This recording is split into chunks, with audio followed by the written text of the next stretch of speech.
여러분 안녕하세요. 투자 전문가가 되고 싶은 방구석 투자자 박찬호입니다.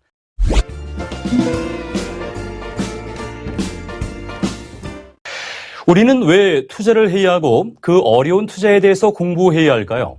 그건 바로 우린 모두 부자가 되고 싶기 때문입니다. 물론 저도 그렇고요. 하지만 슬프게도 우리는 부자로 태어나지 못했습니다. 그렇기 때문에 부자가 되고 싶으면 우리 모두 후천적으로 노력이 필요하겠네요. 어떻게 해야 할까요? 세계적인 투자자였던 앙드레 코스톨라니라는 사람은 노력으로 부자가 되는 방법이 3가지가 있다고 했습니다. 과연 이 솔깃한 방법에는 어떤 것들이 있을까요? 첫째, 부유한 배우자를 만나는 것. 이 방법은 이미 결혼하신 유부남, 유부녀들은 탈락입니다. 안타깝게도 하지만 이미 부자인 배우자를 만나셨다면 이 강의는 듣지 않으셔도 됩니다. 자, 축하드립니다. 미혼이라면 한번 도전해 볼 만하겠지만 사랑과 돈이 동시에 해결될 확률은 로또 당첨 확률만큼이나 어려울 것 같네요. 둘째, 사업에 성공하는 것. 어찌 보면 첫 번째 방법보다는 확률이 높을 것 같긴 하네요. 하지만 여전히 쉽지 않습니다. 한국무역협회 조사에 따르면 국내 창업기업의 3년 후 생존율이 41%에 불과하고 10년 이상 사업을 지속하는 사업자는 겨우 8%입니다. 엄청난 수치네요. 벤처나 스타트업으로 성공한 사례는 블랙스완, 즉 엄청 드문 사례라고 볼 수 있습니다.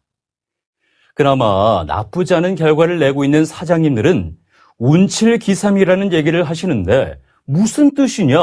운이 70%, 기술이 30%란 얘기입니다. 즉, 운이 따라주지 않으면 그만큼 성공하기 어렵다는 말이죠. 이 방법 역시 쉬워 보이지는 않습니다. 자, 대망의 마지막 3번째, 투자를 하는 것. 그나마 가능성이 높아 보입니다. 이미 부자로 태어나지 못한 우리들은 투자를 해서 부자가 되는 방법이 가장 쉬운 방법이네요. 톨스토이의 안나 카레니나라는 작품은 다음과 같은 문장으로 시작합니다. 행복한 가정은 대부분 비슷하지만 불행한 가정은 모두 저마다의 사정으로 불행하다. 이 말을 이렇게 한번 바꿔보겠습니다. 행복할 이유를 가지고 있는 사람은 그 이유 때문에 행복하지만 행복할 이유를 찾지 못한 사람은 돈 때문에 불행해한다. 물론 돈이 행복의 이유가 되어서는 안 되겠죠. 행복을 위한 하나의 수단일 뿐입니다. 하지만 현대사회에서 돈을 벌지 않을 수는 없습니다. 회사의 월급만으로는 부족합니다. 그럼 지금부터 돈을 벌기 위한 행동, 투자에 대해 얘기해 보도록 하겠습니다. 여러분, 드라마 응답하라 1988의 한 장면을 혹시 기억하시나요? 태기가 상금으로 얻게 된 5천만 원을 두고 덕선이 아버지, 선우 엄마, 정환이 엄마가 서로 어떻게 돈을 관리하면 좋을지 대화를 나눴던 장면입니다. 자, 극중 바둑 천재인 태기가 받은 상금 5천만 원을 두고 나름의 재테크 전략을 냈었는데요. 은행 직원인 덕선이 아버님은 예금을 추천하고 연탄 걱정이 지겨운 선우 어머님은 아파트를 사라고 하네요. 복권 당첨으로 벼락부자가 된 정환이 어머님은 부동산에 투자하라고 합니다. 당시 은행 이자는 15% 정도였는데요. 요즘 이자의 거의 10배 수준이라 잘 와닿지 않죠. 은마 아파트를 샀거나 일산의 땅에 투자를 했더라도 엄청난 수익이 났을 것 같네요. 하지만 이 투자 대상들은 드라마의 재미를 위해서 재테크의 상징적인 성공 사례들을 골라서 소재로 쓴 것입니다. 지나고 나서 보니 그 당시 투자했더라면 모두 대박이 났을 대상들이었군요. 하지만 드라마를 보고 이런 투자를 생각하셨다면 이건 생존자 편향이나 사후 확신 편향이라는 심리적인 한계로 인해서 비합리적인 판단을 하게 된 것입니다. 전국의 그 수많은 아파트와 토지 중에서 성공한 경우만을 보게 되는 게 생존자 경향이고요.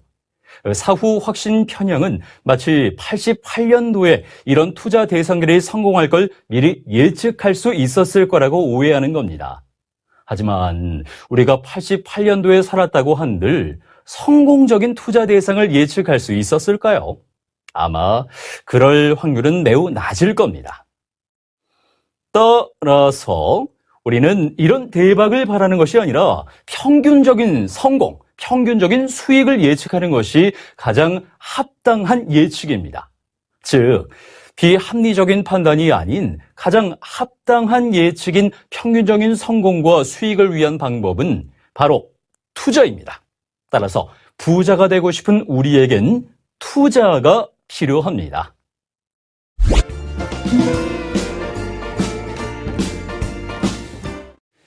자, 그럼 투자란 무엇일까요?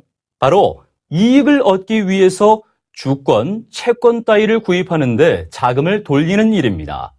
쉽게 말해서 가지고 있는 돈으로 주식, 부동산, 채권, 금 등 다양한 자산을 구입해서 가격의 상승을 통해 이익을 노리는 것이죠. 즉, 다시 말해서 투자란 위험을 감수하고 위험 감수에 대한 보상으로 더 높은 수익을 추구하는 행동입니다. 여기서 수익의 기준은 보통 은행의 예금 이자를 기준으로 하고 있죠. 은행 예금도 투자에 포함되는 건 다들 아시죠? 은행 예금은 무위험 투자 자산으로 분류되는데요. 위험하지 않다는 건 원금과 수익금인 이자를 받을 확률이 100%에 가깝다는 말입니다. 물론 은행도 파산할 수 있지만 그럴 확률이 굉장히 낮고 예금자 보호법 같은 장치도 있기 때문입니다. 그렇다면 왜 예금만 하면 되지 위험까지 감수하면서 투자를 해야 하는 것인가? 라는 질문이 나오겠죠. 왜냐하면 위험을 피하고 싶은 건 누구나 다 마찬가지이기 때문입니다. 그럼에도 불구하고 위험을 감수하고 투자를 해야 한다면 우선 위험이 무엇인지 그것부터 알아보도록 하겠습니다.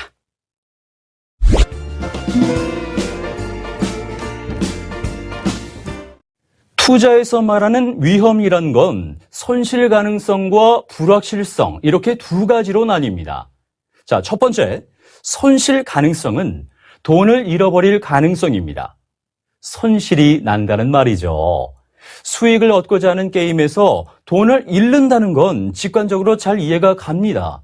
하지만 문제는 투자를 하지 않았는데도 돈을 잃고 있다는 사실이죠. 여러분들 알고 계셨나요? 이게 무슨 말일까요? 많은 분들이 눈치채지 못하고 있는데 가만히 있는데도 돈을 잃고 있는 이유는 바로 인플레이션, 즉 물가의 상승 때문입니다. 물가가 올라가면 돈의 가치가 떨어지기 때문인데요. 예를 들어볼까요? 현재 우유값이 1,000원이라면 지갑에 든 10,000원으로 우유 10개를 살 수 있습니다. 하지만 다음 해 우유값이 1,100원이 되면 지갑에 10,000원으로 살 수 있는 우유는 9개로 줄어듭니다. 10%의 물가 상승은 내 돈이 10% 줄어드는 것을 의미합니다. 정말 가만히 있어도 돈을 잃게 되는 의미를 알 수 있는 사례죠. 두 번째 위험인 불확실성은 결과가 정해지지 않았다는 뜻인데요. 금융투자 용어로 수익률의 변동성이라고도 합니다. 즉, 수익률이 확정되지 않았다는 뜻이기 때문에 오를 수도 있고 떨어질 수도 있는 상황인 거죠. 즉, 투자자들은 수익이 날지 손실이 날지 한치 앞을 알 수 없는 상황에 있는 것입니다. 자, 오늘 말씀드린 내용에서 가장 중요한 핵심은 바로 부자가 되는 가장 합리적인 방법은 평균적인 수익을 노리는 투자라는 것입니다. 물론 손실 가능성과 불확실성과 같은 위험 요소도 있지만 가만히 앉아서 내 돈이 없어지는 걸 볼 수는 없겠죠. 우리 모두 부자가 되기 위해 투자를 해야 합니다. 그럼 안녕히 계세요.